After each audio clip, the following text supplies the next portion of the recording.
Hi, good day everyone. I am Gerrit Stolz, the Director of the Department for Education Innovation at the University of Pretoria in South Africa.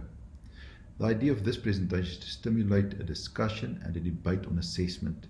Assessment can be summative, focusing on learning already done, or formative, aimed towards improving future learning. My presentation reflects specifically on summative assessment. There are many different opinions in the media about the value of exams, tests, and summative assessments. Assessment fulfills different purposes for different stakeholders.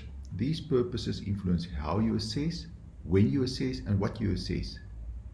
According to TeachThought, there is a shift in the assessment practices. They are changing to embrace assessment for learning and not only assessment of learning. These changes are also embedded in the University of Pretoria teaching and learning model, where we emphasize both formative and summative assessment. There are many definitions for assessment. I will quote Sakwa's definition here. It's a process used to identify, gather and interpret information and document evidence of the achievement of the required competencies and skills in a qualification, part of a qualification, or professional designation to make a judgment about the student's achievements. When most of us think of summative assessment, we think about exams and tests, but there are many forms of summative assessment. Where appropriate, a blend of summative assessment should be considered. This may include test, examinations, portfolios, projects, oral tests, hands-on performance like paintings, drawings, sculptures, essay, research reports, and also presentations. Students must be assessed in a consistent, accurate, and well-designed manner. In this regard, an external examiner or external moderator, amongst others, are looking for the following principles. Is it a valid assessment? Does it align with the learning goals and objective of the course? Is it a reliable assessment? Does it produce accurate and consistent results when they are used in a similar context? Is it fair? Does it reflect what have been taught and aligns with the study material and teaching content? Is it practical, easy to implement and scalable? Is it ethical? And then, of course, we have the integrity issues. Is it the student's own work?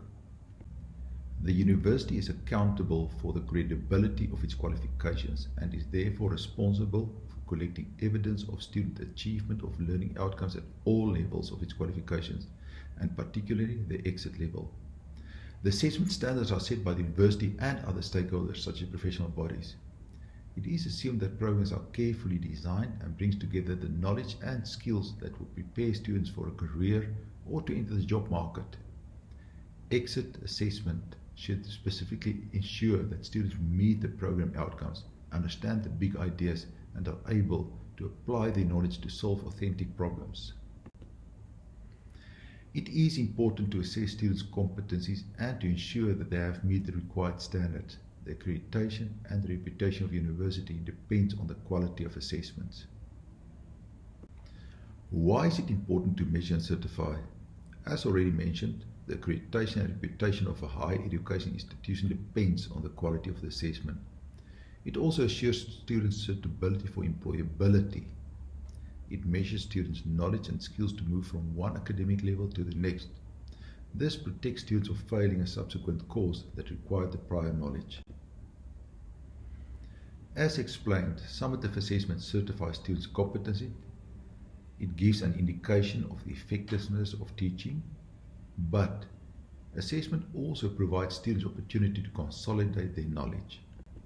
I just want to focus on the consolidation of knowledge now. Research demonstrates that experts' ability to think and to solve problems depends strongly on a rich body of knowledge.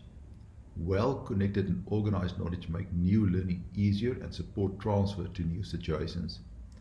An important purpose of summative assessment is to promote the integration, the structuring and consolidation of knowledge within a topic, a section, a module, or a cluster of modules. The generally acceptable philosophy of learning is constructivism. It suggests that knowledge is constructed and use previous knowledge to build new knowledge. According to Piaget, this construction process consists of assimilation accommodation cycles. The mind teases out ideas by separating, comparing, and connecting them. The way in which a conceptual structure is developed determines the quality and the usability of people's knowledge. Already in 1906, Baldwin identified 4 conceptual development phases. Firstly, the sensory motor. Second, quasi-logical, then logical, and lastly, hyperlogical. How do we make connections between ideas? The building of conceptual relationships involves logical thinking, analysis, and synthesis. Analysis is about separating, comparing ideas, and synthesis is about reorganizing and connecting them. Reasoning concerns understanding these relationships between ideas. In 1933, Dewey explained that students develop thinking skills during this conceptual development process. The idea of learning and connections was also confirmed recently by neuroscientists. According to Owens and Tanner, there is a consensus among neuroscientists that the basis of learning and memory creation lies in changes in electrically active nerve cells called neurons and the connections between them, the synapses. The first phase of conceptual development, according to Piaget, is the pre-structural phase, where children memorize but do not connect ideas logically. If ideas are accepted and memorized without reasoning, they are almost worthless. This is why we do not want our students only to memorize ideas without understanding. Students must see a discipline as a connected web of concepts. They must understand and be able to explain the link between related concepts and procedures. This is not a new idea. Aristotle explained in 300 BC that the mind has to tie the system together. In 1933, Dewey explained that after representing the new ideas and comparing them with existing ideas, the mind reorganizes and connects the ideas to reach a conclusion. A well-connected knowledge structure will allow students to use their knowledge and to solve problems. According to Bransford et al., studies on knowledge structure of experts shows that their knowledge is not only a simply list of facts and formulas. Instead, their knowledge is organized around core concepts or big ideas that guide their thinking. A more organized knowledge structure around big ideas enables students to apply their knowledge to solve problems and to create new knowledge. Summative assessment at the end of a chapter, section, or a course should provide students an opportunity to integrate and consolidate their knowledge around big ideas. According to a 2021 McKinsey report, critical thinking is an essential cognitive skill that students will need in the future world of work. It's very interesting to look at the components of critical thinking. First, the structured problem solving, then the logical reasoning, understanding biases, and seeking relevant information. You'll also see under the other categories there, for example, time management, prioritization, and then adaptability, just to name a few. We want to specifically focus on critical thinking. What kind of knowledge structure will support critical thinking? The previous 3 levels of conceptual development lays a foundation for proofs and deductive reasoning. The result of a deductive reasoning process is a powerful and economical hierarchical structure or conceptual schema based on a set of premises. This conceptual schema allows us to consider alternative structure based on other premises or assumptions. This allows us to think critically and to identify and understand biases. It is only at this level where students are able to consider multiple alternatives and consider the assumptions or foundations on which ideas rest. Summative assessment at the end of a chapter, section, or a course should provide students the opportunity to reorganize and to consolidate their knowledge.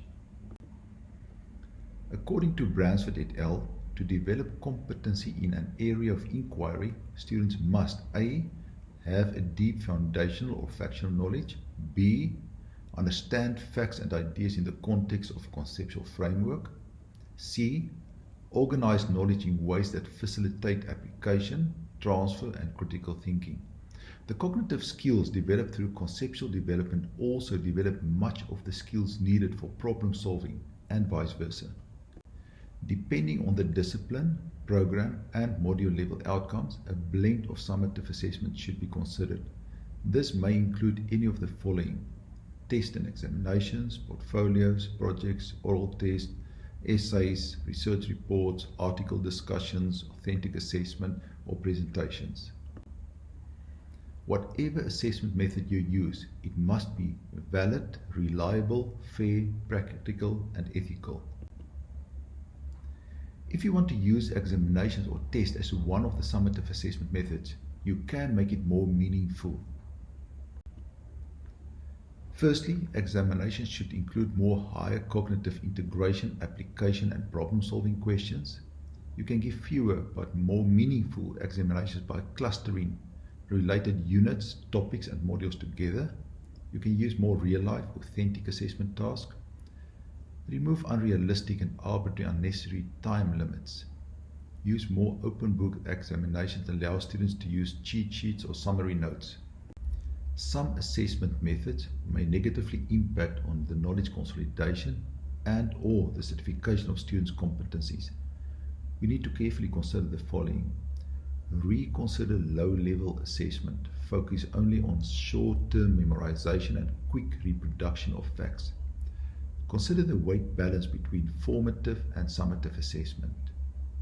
Use both deep learning, that's textbook and articles, and on-demand quick learning, like micro-learning, just-in-time learning, short-term videos. I will now discuss the role of group work and exam exemption. Group work is an important part of the learning process, but it's not an effective summative assessment approach because of the integrity issues related to measuring individual learning. Collaborative skills are developmental in nature and thus more appropriate for formative assessment. While group assessment and peer assessment reduce the lecturer's grading work, they are not valid and fair assessment of individual students' competencies. Although examinations exemption reduces lecturers' marking work, it could deprive students of the opportunity to restructure, consolidate, and integrate their knowledge. Examination exemption also creates the impression that examinations are a penalty and not a learning opportunity. I'll quote here Linda van Ryneveld. Summative assessment should aim to address the integration of multiple learning outcomes in order to ensure holistic and cumulative assessment of students' competencies. It is recommended that all summative assessments are compulsory. In conclusion, a balance of formative and summative assessment over time, collected from multiple sources, provides authentic, reliable, and valid picture of students' learning. That's all from me. Thank you for your time.